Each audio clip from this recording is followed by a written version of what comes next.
অবশেষে পশ্চিমবঙ্গে বিজেপির ঐতিহাসিক উত্থান। কেন্দ্রীয় সরকারের রাজনৈতিক কৌশলের কাছে পরাস্ত হলেন ১.৫ দশক বাংলা শাসন করা মমতা বন্দ্যোপাধ্যায়।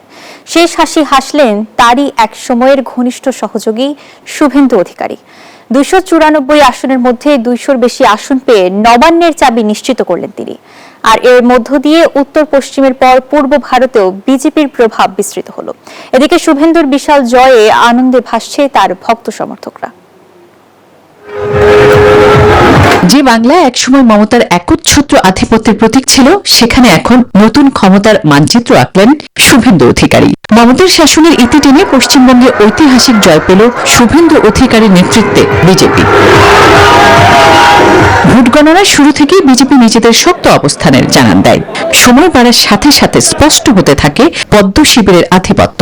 দুপুরের আগেই স্পর্শ করে সরকার গঠনের জন্য প্রয়োজনীয় ১৪৮ আসন। পরবর্তীতে আসনের অঙ্কটা আরও বাড়ে।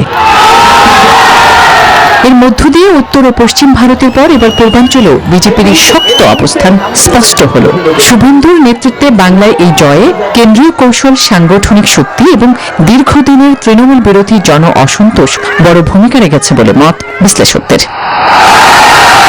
বিজেপি বলছে, বাংলায় এই বিজয় উন্নয়ন, পরিবর্তন এবং ভয় নিপীড়নের রাজনীতির বিরুদ্ধে রাজ্যবাসীর রায়। অন্যদিকে চতুর্থ দফায় নবান্নের চাবি হারিয়ে স্তব্ধ তৃণমূল শিবির। আমাদের সমস্ত পার্টির কর্মীদের বলবো, অত মন খারাপ করার কারণ নেই। ওয়েট এন্ড সি, ওয়াচ, আমরা সবাই আপনাদের সাথে আছি। বাংলার রাজনীতিতে মমতার প্রায় ১.৫ যুগের অবসান ঘটিয়ে শুরু হচ্ছে শুভেন্দু অধ্যায়।